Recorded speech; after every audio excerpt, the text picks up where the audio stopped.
Hello and welcome to the Red Mountain Community Church podcast, where you can hear conversations with the people of Red Mountain Community Church as we pursue Jesus together. Each episode highlights what God is doing in someone's life or a specific theme in light of what God has revealed in the Bible. I'm Peter Franson, your fellow seat warmer at Red Mountain Community Church. My co-host today is Jessica Garcia, our pastor of worship arts. Is that the title? Pastor of worship arts? I can never remember. It is, sure. yeah. Okay. Yep. All right.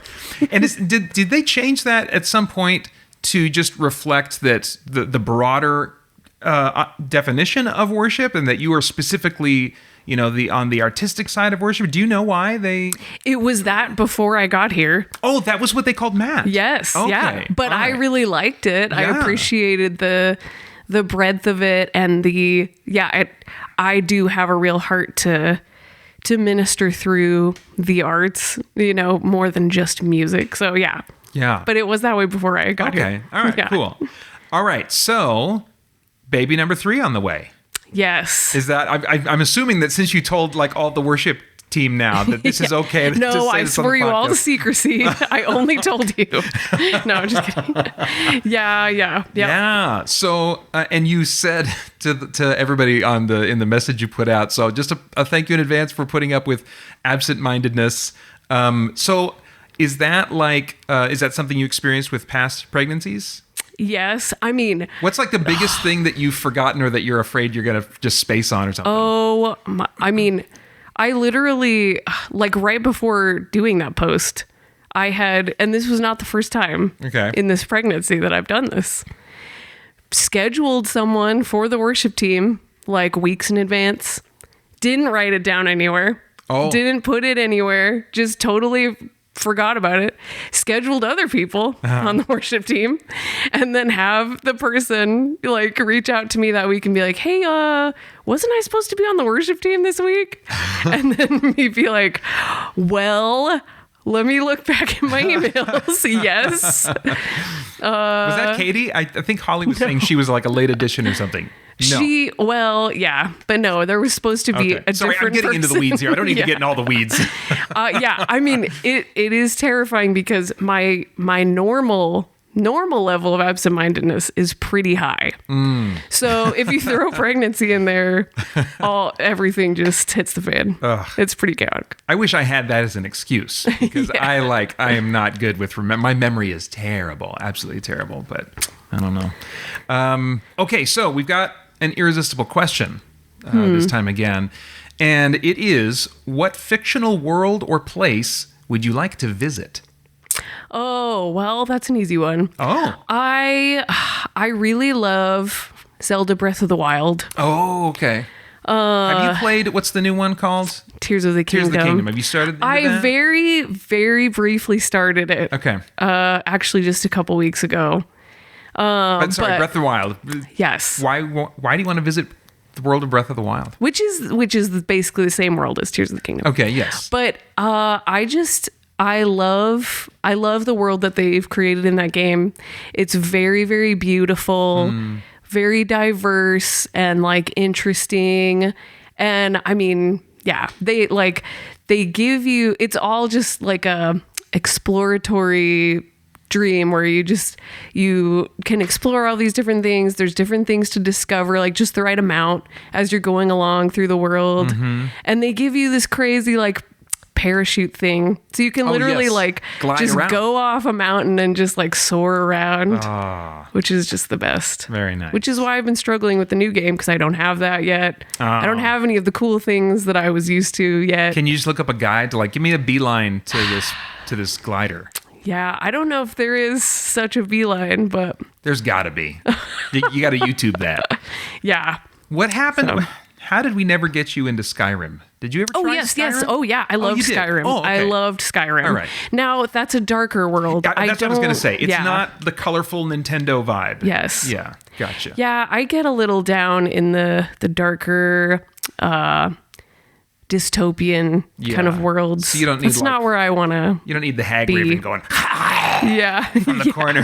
Yeah. Kind of wanting a more joyful enemy. If I Yeah. I did love it. I played it multiple times, but yeah, if I'm gonna, I want to go to the Breath of the Wild world. Nice. Yeah. I puzzled over this for a little bit. I was like, well, Farscape or the key visit is a key word. Because I'm assuming that if we're visiting this place, we're not going to die there, that we get to survive and come home. I tend to take these hypothetical questions too seriously, but a visit was a key word for me. And I landed on, just this morning, the DC universe, specifically the comic books. I've been reading the comic books, since high school, regularly. And they are like... It's like this living continuity that's updated every week, and you get different windows into this living, breathing world. I mean, hey, props to Marvel, the movies, for trying to do that with movies. It's really admirable what they did. But there is nothing like a weekly update of like 5 comics or whatever that all give you windows with a different angle into this same continually updated, living, breathing world. And so I've gotten to know this world so well over the years. Like, if I know that I'm not going to die from some horrible universe eater that I would like to visit, just so that I could maybe see Green Lantern charge up his ring and say the oath. That would do it for you. That would do it for me. In brightest day, in blackest night, no evil shall escape my sight. Let those who worship evil's might beware my power. Green Lantern's light. Oh, man. If I didn't know Jesus, that'd probably be my religion. Okay, that was really weird. Let's move on. As a reminder, if you don't want this weirdness, you can always message us on Instagram or Facebook with suggestions for other fun things that we could do or talk about instead before the interview. But for now, we are going to move things along. Just a little bit ago, Jessica and I spent some time talking with Bonnie Curran, fellow geek. We don't get into a bunch of geeky stuff in the conversation, but we talk about her journey to faith in Jesus, which both of us found really interesting. Here's that conversation for you now.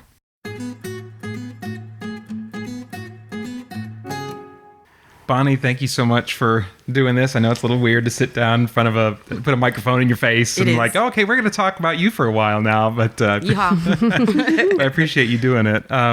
So can you start by giving me just a brief snapshot of like your current stage of life and just kind of like what your life situation is right now? So, yes, I have 2 kids, Nick and Alex. They are my beautiful, wonderful, lovely children that are older now. They're adults, actually. Okay. So Nick, my oldest, lives here in town. He works for the post office. He actually used to deliver in this area. Okay. And he just got his own route, so he's excited about that. Nice. He's my very quiet, introspective, watches a lot, very knowledgeable. He's super smart, like too smart for his own good sometimes. He had done a stint in the Army as a reservist. Okay. He's done with that now. And so he just kind of works for the post office, and, he's very introspective, very much of a loner. So okay. There's that. My other son, I shouldn't say other, my youngest son, Alex, he is my Space Force kid. Okay. He works for the Space Force. He was in the Army for... Wait a minute, that's not just a Netflix show with Stephen Carell? No, it is a real thing. Okay. Space Force. What's the difference between Space Force and NASA? Is that part of... What is... Not that I'm aware of, no. Okay. Actually, Space Force is underneath the Air Force. Okay. So he had originally joined the Army at 18, 19, right out of high school. He did that for, I think it was 9 or 10 years now. Okay. And then he just took a lateral move over to the Space Force a couple years ago, which is great because not only is it good for me as a mom of, I like science fiction, like we've talked about, Star Wars, Star Trek, Farscape, all that stuff. So that's kind of cool for me. Yeah. But he, in the Army days, he was always on the East Coast. Well, now he's in Colorado. Okay. So that's a lot closer. And so he's probably going to at least do 20 years in the military. So he's in the Space Force, and then he has his my lovely daughter-in-law, Ashley. Okay. They're high school sweetheart. They grew up here. Uh-huh. And so, and then I also have my adopted daughter, Amber. So when I say adopted, we as a family adopted Amber into our lives when she was her senior year of high school. Okay. She's a year older than my oldest, so she's right there. And she finished her high school. She went away, came back about 7 years ago, 8 years ago, whatever it is. And we kind of took her back in under our wings, so to speak. And She had 3 kids at the time, and now, let's see. So 2020, you know how we all started with COVID and all that stuff. She was struggling at the time, and so the decision was made to have her move in for 6 months. And so she was going to live there for 6 months. Okay. And she moved in, her and the kids moved in March of 2020.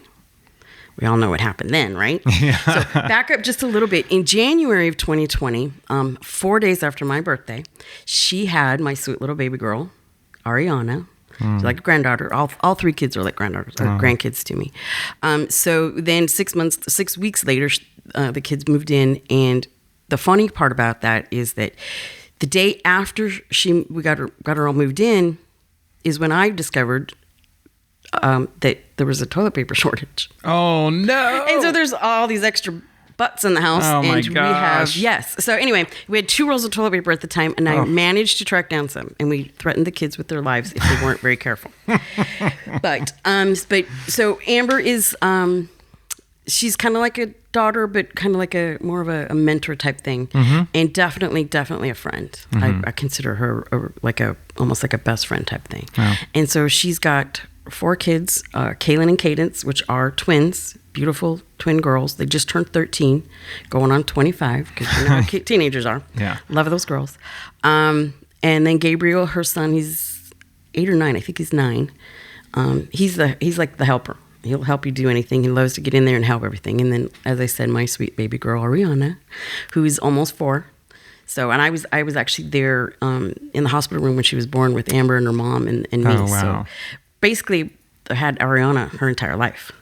And they all just moved back to Mississippi where Amber grew up, her young life. And so it's kind of, and that was in July. So kind of got an empty nest thing going on. Okay. But that's about it for that. Okay. And what are you kind of like filling your days with? So what I'm filling my days with now is I'm kind of working on my photography. I'm looking for a job, but I'm also working on my photography, which is my side thing. So I kind of have 2 spokes to photography. Okay. One where I like to shoot people with my camera. So I'll do, I shoot seniors and families and special occasions. I shoot weddings, but I try to stay away from larger ones because it's just me. Okay. I like to shoot the smaller stuff because I like to give my thought is to give people quality photography at a lower price. So I don't really want to do large things. Yeah. But the other part of my other side of the photography is what it's called My Beloved Little One. So years ago, I don't know, 8-10 years ago now, I was kind of going through one of those woe is me, I have no special skills or anything, and what do you want me to do, God? How do I further your kingdom, so to speak? And so God kind of gave me this idea. It took several years. In fact, I started it in 2020 because there was downtime. But He kind of gave me this idea of marrying my photography, my scenery photography, with my love for the Word. So the gist of it is, if God were to sit down and write you a note, what might it say? Not what would it say. I don't profess to know what He would say. Yeah. But based on Scripture and stuff like that, what might it say? So I started collecting things from either like something somebody would just say in passing, or a song or sermon. I used to listen, or I still do, but off and on, a Bible audio cast or Bible podcast, daily audio Bible. Guy reads the Bible. Oh, okay. Through the Bible every year. He's been doing it forever. And a lot of times he'll do commentary. So commentary from that, from the Pastor Bob, Pastor Kyle, different things like that. Songs. I even got one of the lines, one from a movie one time, were developed into a card. So I started collecting all these things. I had all these little pieces of paper. And in 2020, when we had all this extra time, I sat down and started to do something with it and started writing cards. At this point, I have over 40 cards. Oh, cool. And it's married with, like I said, my scenery photography. A few of the cards have people on them. Okay. Basically, the people they lend to the sentiment in the card. Okay. And what I do is I print the card, or the like a Reader's Digest version of what's inside the card on the picture. Okay. And it's in a frame, a paper frame that comes with the greeting card. And so it's set there, and it's got a little flap so you can set it up, set it on your desk or whatever. So it comes out of the envelope ready to be viewed. Because a lot of people don't like to keep their cards, right? I don't, because they're bulky. But a picture, hopefully something that, a scenery picture or whatever, something that seems that you may or may not want to display, kind of reminds you of what was the sentiment of the card. And so I try to marry the image somewhat with what's being said in the card. Nice. And then on the inside of the card, it has more expounded. And in the back of the card, I reference the scripture. And it's called My Beloved Little One because I wanted it to be something that was kind of universal, unisex, so to speak. I didn't want to go, daughter or son or anything like that. And a person that I used to work with always used to call his little girl his little one. And I thought that works perfect. So, and then God always, in the Bible, refers to us as beloved a lot. So my beloved little one. Oh, cool. And then, it's like, it doesn't say dear my beloved, but it just says my beloved little one. Yeah. And then there's a sentiment, and then it says love Abba. Oh, cool. Because Daddy was kind of weird, but Abba is, oh, that's great. Right? Yeah, love it. And so I have those, and I have a website for that. And so I kind of do that. I sit down to write the cards, and I wait for the Holy Spirit to kind of inspire me. So there's been times when I sat down to write cards and I couldn't, just nothing came. And there was one time I remember specifically, I sat down to write a specific type of card, and I wrote that card, and 2 other cards just came, just boom. Like 5 minutes, 2 cards written, boom. And I was like, whoa, where'd that come from? Which I already obviously know. But so that's kind of what I do there. Gotcha. That's what I'm doing now is that stuff. And like I said, looking for an actual job. But yeah, just kind of doing that. And then a little bit of this, a little bit of that. So yeah. Okay, so we're going to get into like the meat of what I want to get into is just kind of your journey to the Lord, and just kind of, and we'll wrap up with kind of where you're at now. But I want to get just a little bit of background. What was your home life like as a kid, and what kind of home did you grow up in, specifically as it relates to any kind of faith or faith in Jesus specifically? So my mom raised me basically by herself. So a single mom, didn't have a lot of church or anything in there. There was a few different years where different things happened. One summer between, I think it was 4th and 5th grade, I spent a summer in Texas with my aunt. So my mom's aunt technically, and they did a lot of church stuff. They went to church a lot. And so I went there. I vaguely remember it. I still have the Bible I got from then. Oh, really? That's weird. And I remember, apparently, I don't remember this, but apparently at one point I called my mom and said, hey, can I get baptized? Which I don't think I actually did, but And then I was 5th or 6th grade, I don't remember which. I had a friend in grade school. Her father was a pastor of a really, really small church. And so I went to church a lot then. Okay. And other than that, there really wasn't any church or religion or anything like that. It was always just kind of me and my mom. Gotcha. And she did a very good job of walking that fine line between parent child relationship and friend. You can't really be your kid's friend and be their parent. Yeah. For the most part, she did a really good job, I believe, of keeping there was always that respect in that relationship, but she was also a really good friend. In fact, I used to be what most people would say kind of lippy. Okay. And so there was people in her life that thought that she should, make me be not so lippy. And as it turned out, after everything was said and done, of all the kids, I was like the only one that ever pretty much didn't get in any trouble. Oh. So there's that. So even though it wasn't traditional, it was she did something right. That's great. So that's great.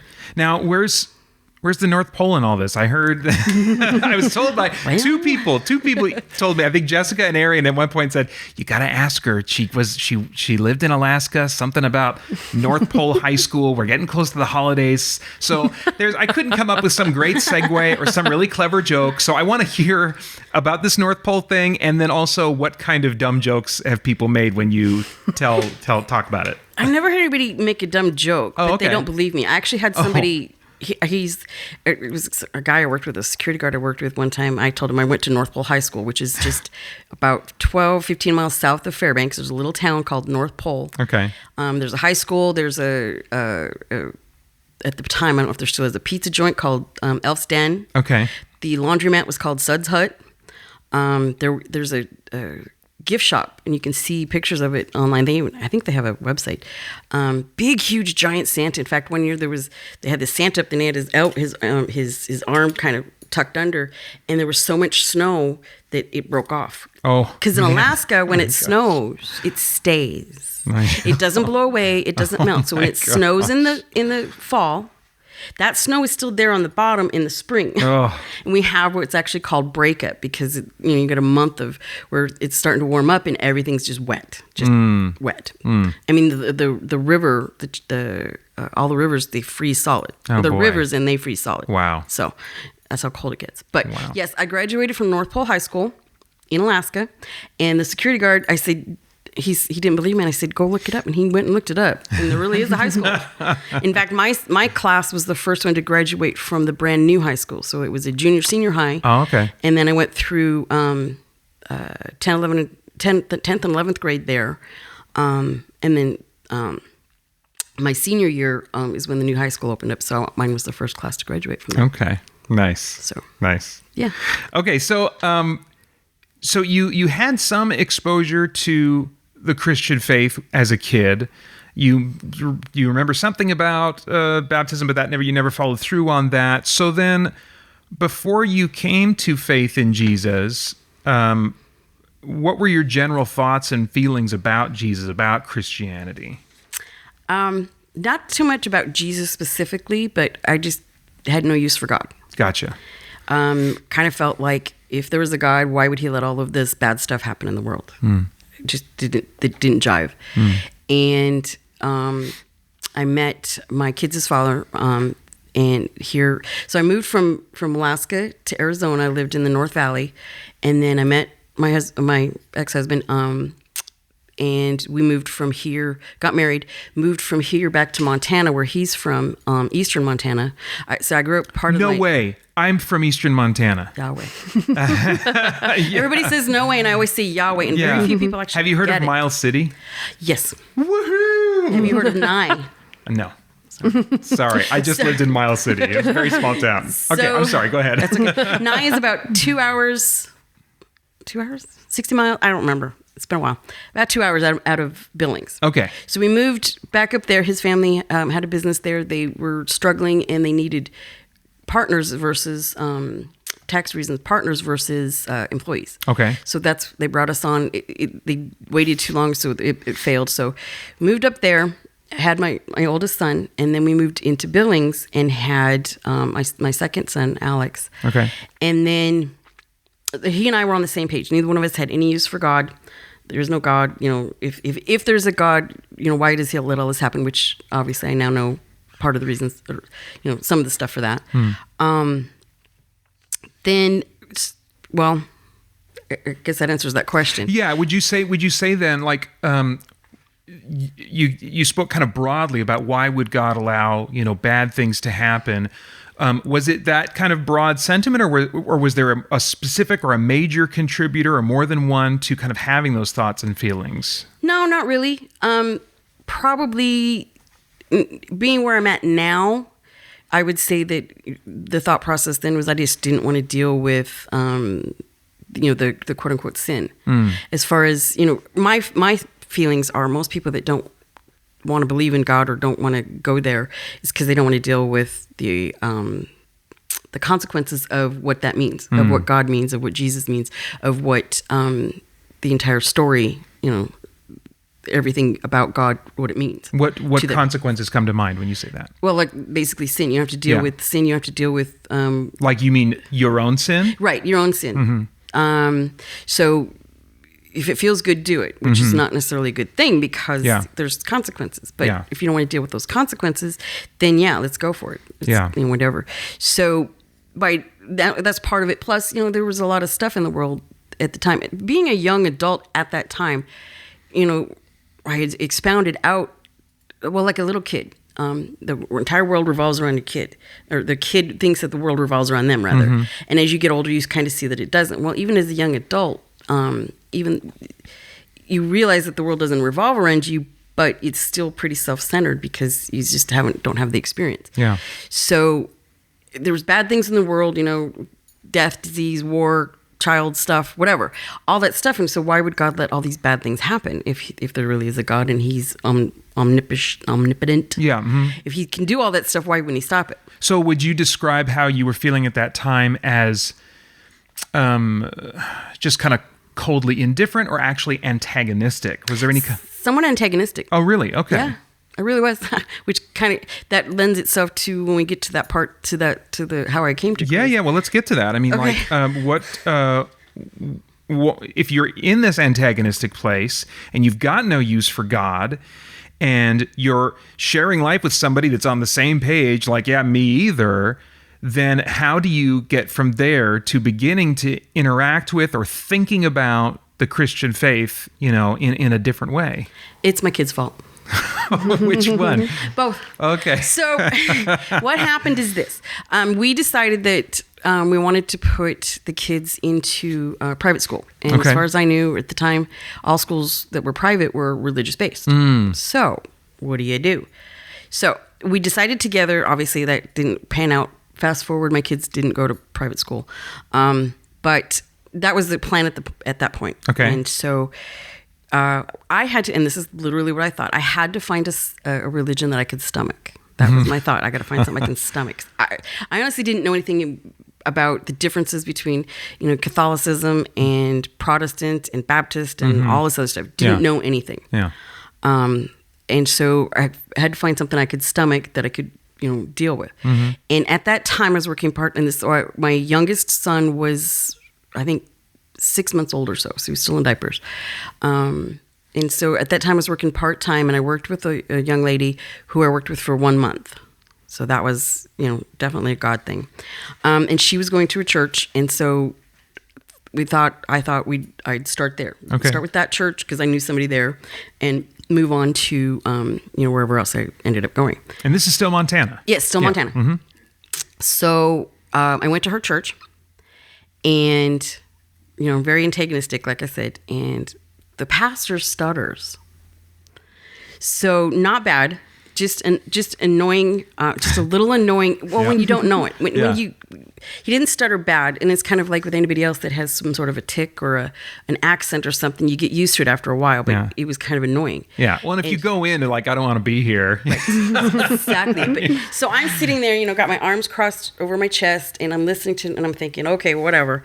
And I remember having the thought, this is going to be a long, hard road. And then I didn't know it at the time, didn't realize it at the time. Then I had another thought, and the Holy Spirit whispered in my head, not audibly, because I would have went screaming. But the thought came into my mind, I'm up for it. So, that was definitely the Holy Spirit saying, hey, let's go, And so what it ended up, I never made it to any other churches there. It was always just that one. Okay. Do you remember like what kind of church it was? Evangelical. Okay. It was it's Lockwood Evangelical was the name of the church. Okay. And the pastor, it was a smaller church. Okay. Pastor Ken and his lovely wife, they kind of took me under their wing. They became like literal godparents because they kind of taught me, took me under their wing. At that time, roughly 4 or 5 months into this is when my marriage started falling apart. Okay. So there's all kinds of things going on. Sure. But I was going to church, and I was doing things involved with the kids a little bit, in the kids ministry, doing a women's Bible study type stuff. And then they had the pastor led a Bible study in the evenings at the church.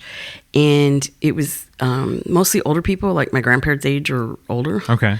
So all these older people that had been in the faith for a long, long time. And me having always, anytime I'd ever tried to read the Bible, 2 or 3 times probably, I always had stumbling blocks and I couldn't get past it. So I'd ask all these questions, and they slowly, they'd answer them. And I remember telling, I guess, Pastor Ken one time, I said, I'm sorry I ask all these stupid questions. And he said, no, don't be. He said, because we've all been in the faith so long that having somebody that's new or seeking, because I wasn't a believer yet, seeking helps to remind us of why we believe what we believe. Yeah. Which the Bible tells us to have your testimony ready to be able to share with anyone at any point in time. So when they say there's no stupid questions or there's no bad questions, it's actually accurate because it helps other people to be able to articulate why they feel what they feel. Mm-hmm. So don't be afraid to ask questions, anybody, ever. Yeah, that's great. So I would go to the Bible studies, and they were always on Thursday night. And one Thursday night, I got home from Bible study, and the women's ministry at the time was had just started the book Search for Significance. Okay. And we were at the very beginning, so I'm reading in the first couple of chapters, and in there it talks about what Jesus did and the sacrifice and all of the stuff that he went through for me. And it didn't strike me for me at the time. Mm-hmm. Because as I was reading it, and there's actually a little prayer in there that you can say to become a believer. And I read it, and it struck me that he did this for my kids. This is why I say it's my kids' fault. He did this for my kids. So my kids brought me to seeking, and they brought me to Christ, even though they don't know it. Yeah. So it struck me what he did for them, not what he did for me. So, and remember, my kids are young. I got one of them that's probably a year old at this time, year and a half old. And when your kids are little, they're your entire world. And they were my world. And, things were going hinky in my marriage. And so they were my entire world. They were everything. Yeah. I'm so in love with these two little kids. And I know what I would do for them. I know, how much I love them and how incredibly precious they were to me. So to think that Jesus, this person that, lived 2,000 years ago, would do that for them, that just floored me. So that, so I remember it was a Thursday night, and I remember that because it was right after Bible study. Did you, I'm curious just on some of the finer points about that, about Jesus doing this for your kids, because it for that to be meaningful to you, was it more about Jesus' sacrifice, or did you recognize a need for your kids to have forgiveness and to have some form of rescue and reconciliation with God? Or was it more about the sacrifice? Yeah, it was more about the sacrifice. I hadn't quite gotten to that part. Gotcha. The need part. Yeah. Still, that would come later. Gotcha. Full understanding of the need for a savior, for a redeemer. Interesting. Great. Okay. But yeah, just the fact that he would do that for my kids, knowing what I would do for my kids, that he did it for my kids. Yeah. So Sunday, again, like I said, Pastor Ken and his wife, it's a small church, and they were like godparents to me. I'd been in their home, all that stuff. So how long had you been going to this church by this point, do you think? Probably a year and a half. Okay. Yeah, roughly a year and a half. Okay. So go to church on Sunday, and after the service, I went up to Pastor Ken, and he gave me a hug, and then he stepped back, and he looked at me and says, "You accepted Christ." And it was at that point, not Thursday night when I did, it was at that point on Sunday morning when Pastor Ken said, "You accepted Christ," that I realized I had. So I'd done it, but I hadn't even realized it. Again, there was a lot of stuff going on in my life. So, but the fact that he could even see it in me is kind of cool. How did you in what sense did you take stock in that moment, and based on what in your self-evaluation did you kind of realize you were in agreement with him? I just looked at him, and it was kind of like a lightning bolt. Like, yeah, I did. I didn't realize it. It was one of those, I don't know what else to say other than at that point I realized I just looked at him and said, "Yeah, I did," and I smiled. And he's like, "That was cool." So there was some kind of sense in which you realized, I do agree. This is true. And okay. After he told me I did. That's so interesting. I know. Like it's a weird story. No, I love it. It wasn't about me. It was about my kids. It was about what he did, what Christ did for my kids. And even to this day, I feel that for anybody more than myself. I can tell anybody what Christ did for them, why he did it, and that they're worth it, and that no matter what they've done, it doesn't matter. Christ can forgive, God can forgive, and it's all worth. You're worth it. But I have a hard time owning that for myself. So that's kind of weird. Yeah. No, I hear you. I don't think it's weird. I don't think it's weird. I think that I'm normal. I think there are plenty of people that would resonate with that. That was like, oh yeah, that's me too. Yeah, I can tell you all day about how you're worth it. You tell me, and I'm like, yeah, whatever. Yeah. Basically, for me, I've asked God many times, why do you bother? I know in my head that He loves me and that He's done this for me and all this. But in the heart, it sometimes doesn't quite make it there, it feels like. Yeah. And I would say a lot, why do you bother? Mm. Not, do you love me? Mm-hmm. I know He loves me. But why do you bother? Mm. And, he would say, because whatever. And finally, I got to a point, and I feel like I asked it one too many times, and God just says, I'm done. I'm done answering that question for you. Mm. I've answered it. So the gist of it is, why do you bother? Because I wanted to. It's his answer to me, because I wanted to. Yeah, but I keep doing the same stupid things over and over and over. It's not like I have any different sins by and large. And all of us seem to have the same type of sin. It's all everybody has their own, but we all seem to do the same stupid things over and over. And every once in a while we'll throw something different in. I do anyway. So I'm like, but why? I keep doing the same stupid things. Why do you why? And he says, because you're worth it. He said, you may not be worthy, but you're worth it. He said, I just need you to take that leap of faith. So every time I start to say, why do you bother with me? I stop. I can't even finish the question, because he literally, I feel like he's like, I'm done answering that. I did. You're wanted. You're worth it. Take the leap of faith. That's the three things that keep coming up to me. So. Yeah, that is. Yeah, I think a lot of people connect with that. Jessica, I don't know if you've heard this. I think it's like an urban legend or urban myth of, and I don't know who the Christian thinker is that it's associated with. I can never remember, but there's a great Christian thinker that, according to, just kind of the urban legend, was asked near the end of his career, you've done all this deep study, all this deep thinking. What is still the most profound mystery of the faith that you cannot wrap your head around? It's a mystery you cannot solve. And he reportedly thought for a second and said, Jesus loves me, this I know, for the Bible tells me so, And I think that that's what you're hitting on there, is just like, okay, I understand that you love me. Why would you do this? And yeah. So yeah, which I think is why when it came to my kids, when I fully comprehended what Jesus did for my kids, knowing what I would do for my kids, that is how he got me. And by and large, that's how he gets to me, is through my kids. Yeah. Something to do with my kids has always been about them. Wow. So at some point we're not in Montana recording this. So, no. No. How did you end up at Red Mountain? And then for as long as I can remember, I'm trying to remember if it goes back to Mickey's time, or you weren't serving on tech when I was that brief stint as worship pastor, were you? Do you remember what worship pastor you started serving at, or was it I don't know. Matt? I was here when But you've been on a tech team for as long as I can remember. I know. Like before the Life Center, right? Yeah. Yes. Yeah. Yeah, I remember that. I know that much. Mm-hmm. Yeah. So, well, when I got to start with the beginning, I got to this church. So when my kids and I moved down here, my grandmother had been going to this church. And so again, I'm like, okay, I got to find a church. I got to find one that, whatever. So I thought, well, I'll start here. That was my in. And this is where I stayed. So God brought me to the two churches that I needed to be at without having to do a lot of church shopping or anything else. And I started on the tech team on a Tuesday morning with the women's ministry. Okay. We're doing the words and stuff then. Yeah. And then I don't even like the lyrics for the songs, right. The slides, whatever. Yeah. And I don't remember who it was asked me to do it on Sunday morning. So I started on Sunday morning. I don't remember who was the pastor at the time. I can't tell you. But it was a few years in, so I don't know. I don't remember how long Mickey was. I'll bet it was Matt.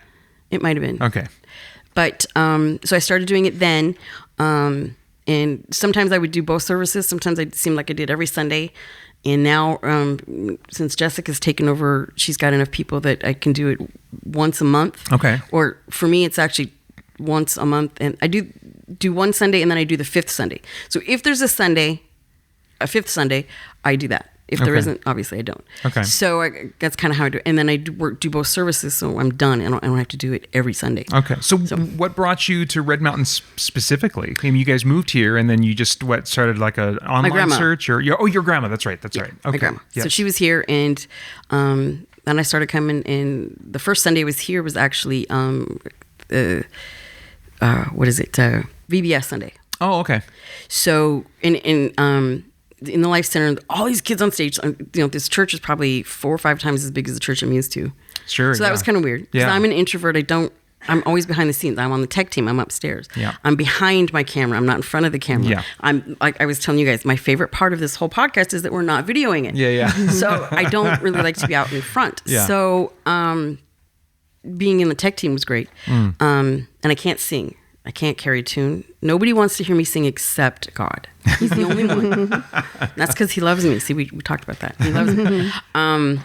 But yeah, so I've been doing this off and on forever, it feels like. Wow. Well, just knowing that that's the ministry you've been serving in and doing the lyric slides, I was looking forward to the opportunity of saying this on the podcast. Thank you so much for the work that you do, because I think a lot of people don't realize, I know Jessica knows this, but the person running the slides, I think, has the greatest impact on our unity as we worship, more so than anyone playing an instrument in the band, more so than even the person that's singing like the lead melody, because once you learn the melody, that's the last thing to learn is the lyrics. That's the last thing you internalize and memorize and stuff. You can sing along with how something goes as long as the lyrics are in front of you.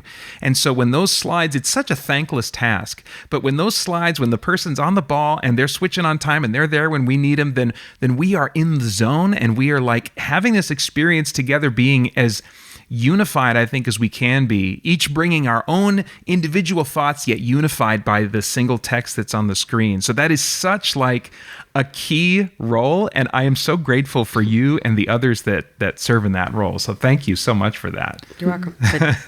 There goes the whole I don't want to be out in front technique.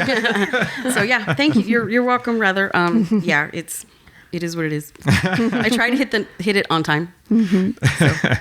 So. Okay, so like you've been on this kind of up and down tornado of an experience. So how would you describe where you are today in your relationship with the Lord? Just how would you describe your journey with Him right now? Well, my journey with Him, I like to study. I'm a visual person, so I write in my Bible. Some people don't. I like to write. I have a Bible that has the extra space on the margins to write. I like to go on rabbit trails. So last year, when we as a church were reading through the Bible in a year, I was leading a women's Bible study early morning, and so if they say if you want to learn something, teach it, because you have to know what you're teaching to be able to teach it. Yeah. So that's kind of cool when I was doing that. But one of the things that I read in Leviticus, I think it is, where it talks about sending a goat, a sacrifice, out into the wilderness to Azazel or Azazel, however you say his name. I've always heard it Azazel. That brought me up short, because, the record scratched. Yeah. I was like, wait, what? Yeah. First of all, why did God tell the Israelites to sacrifice to someone, something, some other entity?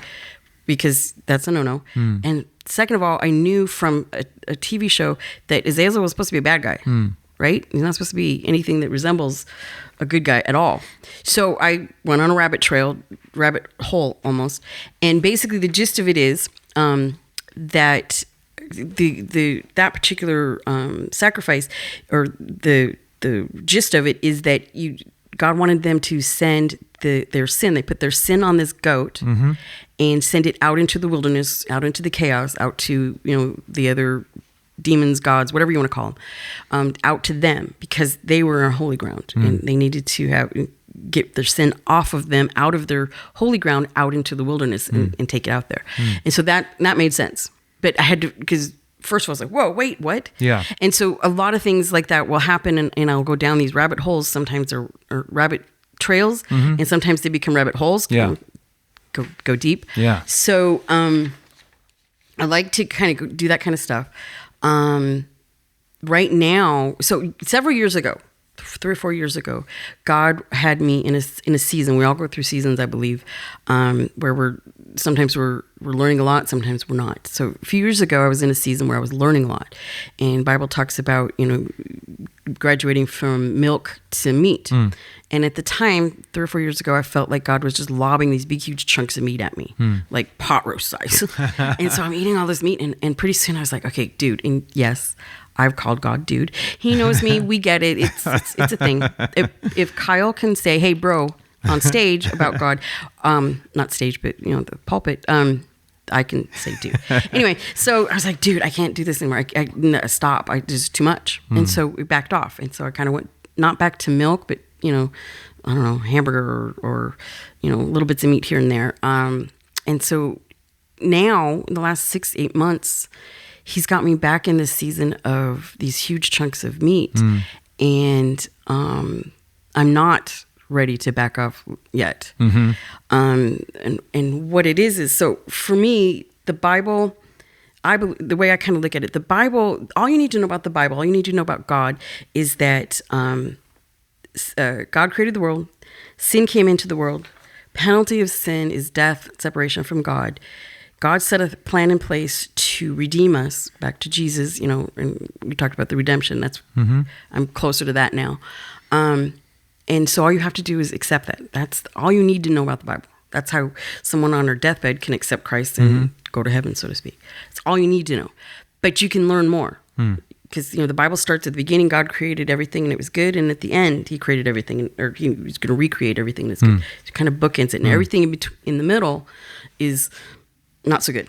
And so that's his story. But all you need to know is those basics.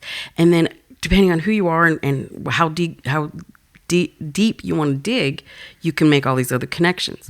And so that's where he has me now, is digging deep, peeling back those layers. Nice. So kind of like a car, all you need to know about a car is that it takes you from point A to point B.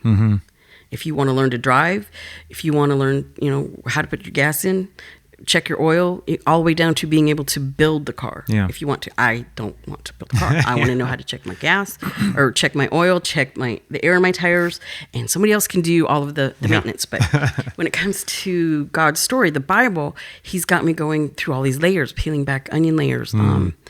So the top layer is basically black and white. That's all you need to know. And as you dig deeper, you start to put color in it. And again, I'm a photographer.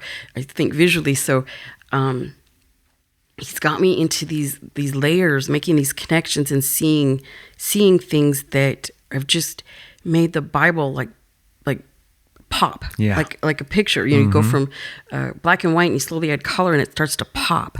And every layer that gets removed, there's just this more color in this. It's just so awing, and I know it's not a word, but it's just so awing to me. The depth to learn, what he did for us. Again, the surface level is he sacrificed himself for us, but going deeper, you understand why and how and how he put this plan into place. I mean, this isn't a simple thing. It wasn't just, okay, I'm just going to send Jesus to die on the cross. There's a whole story, which is why we have the Old Testament. There's a whole story and how it all connects. And so he just got me in this place where I'm learning all of this deep layered stuff, stuff, and it's incredibly cool. It's so inspiring and awing again, and how he put it all together blows your mind. To me, so that's awesome. That's an exciting place to be. It is. It really is. Even in the midst of all of the, why do you bother? That doesn't matter anymore to me, because he's already answered that. But now he's showing me not only why he bothered, but how deep it goes, how incredibly complicated and deep the entire story is. Humanity's story, my story, all of it. It's just incredibly deep and complicated. But yet simple. So very simple. Well, that's awesome. I think Bonnie, I think a lot of people are really going to connect with your story, with what you've shared. So thank you so much. This has been a great time. I appreciate you being willing to sit in front of the mic, away from the cameras, yes.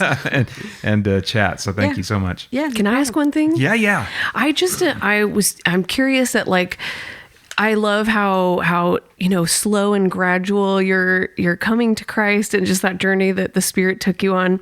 So I was just curious about, like, do you have any, like, memory of what it was like for you to go from just seeking and kind of trying to get your questions answered and stuff as you're looking at the Bible, and actually, like, starting to talk to God like he's real. Like, what was that like for you to remember that shift? Like, all of a sudden he's a real person that you're talking to. That's kind of a strange thought process, because as I said, I had no use for God, but yet I remember as a kid always feeling like I was talking to somebody in my brain. So even though it goes back to, you asked, well, why didn't you have any use for God? And it was more of a rebellious, what was the word you used? Antagonistic. Thank you. Antagonistic thought process, as opposed to actually believing he didn't exist. It was, if he exists, why is he doing this? An antagonistic, I don't want to deal with my sin type stuff. Yeah. And so I always talked to someone.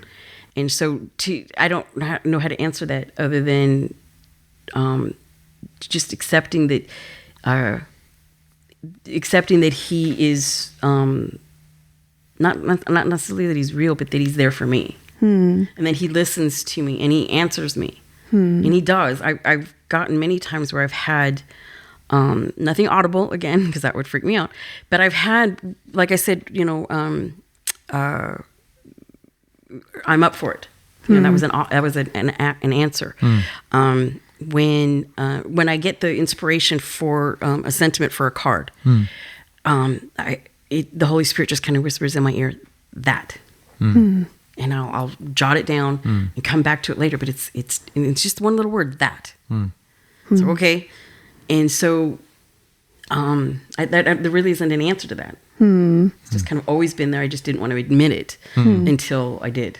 So awesome. Yeah, that makes sense. Yeah. Well, yeah. Again, this was great, and I selfishly, I say this a number of times, but like I've seen you over the years so many times, mostly in passing, right, because you're up in the booth and I tend to be down stage area or something like that. But I've been like, this is the most I've heard you ever talk in my entire life. Yeah, and it's been awesome. So Thank you again, Bonnie. Appreciate it. You're welcome. Thank you.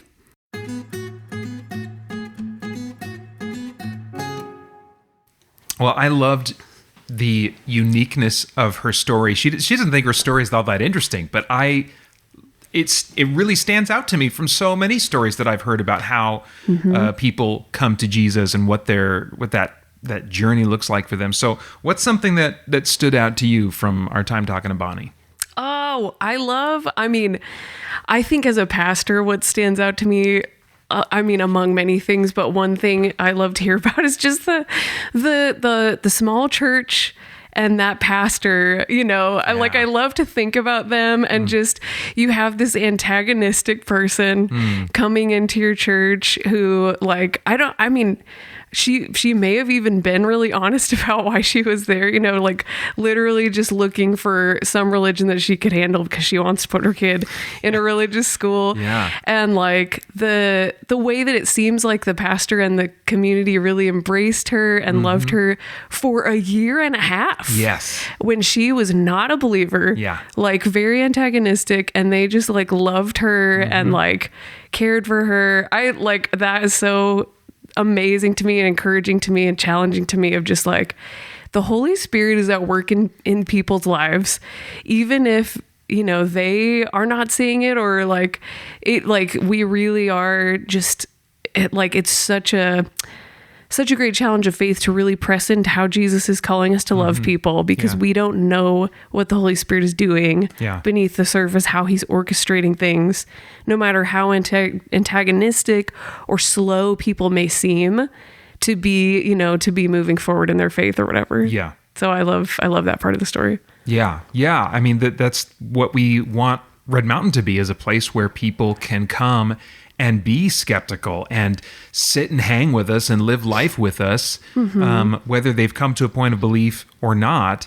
And I know that's something that I've seen in some of our adult Sunday school classes over the years, people asking questions. And I've even, like in one class, there's been like, oh, I think there's a little bit of antagonism in that question, and I just appreciate the willingness of the teachers on campus to just like be there and be available and to be accepting and engaging, with people that are at all kinds of different places. So that was very encouraging to hear that, like, this faithful couple, this small church, in eastern Montana, my childhood stomping grounds, really.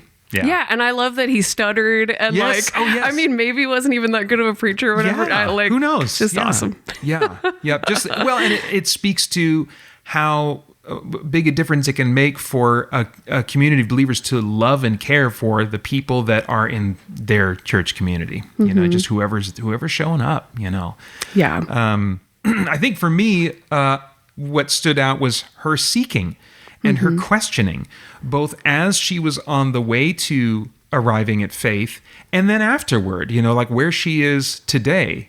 She's that really connects with me because I'm very much a questioner as well, and asking questions like seeing stuff in the Bible and going, this is weird. What is up with that? And that being part of her journey, part of where God wants us to be, if that's, if we're running into stuff that we think is weird, to not go, oh, well, a good Christian just wouldn't ask questions. No, man. I think that a person that's where the Lord wants them to be looks at that stuff, maybe says, yeah, this is weird, but then doesn't stop there and follows through and says, okay, I got to know what's going on here, And so it was so energizing to me to, I guess, meet someone that's wired a little bit like I am, and just to know that she felt in the church she was at in Montana, and then also here, like this is a place where we can ask questions. We can be about asking the quote unquote dumb questions, and that is not only okay, but like super encouraged. Yeah, that was great. Yeah, for sure. Well, I think that is it then for this episode of the Red Mountain Community Church podcast. You can follow Red Mountain Community Church on Instagram and Facebook, where you can also leave us comments and suggestions to help make the show better. Also, be sure to subscribe to this podcast wherever you're listening so that you don't miss out on the next episode. And if by chance you want more of me blabbing on topics relevant to Christian geeks, you can check out my personal weekly show, the Christian Geek Central podcast. But in the meantime, I'm Peter Franson. I'm Jessica Garcia. Thanks for listening, and we'll see you on Sunday.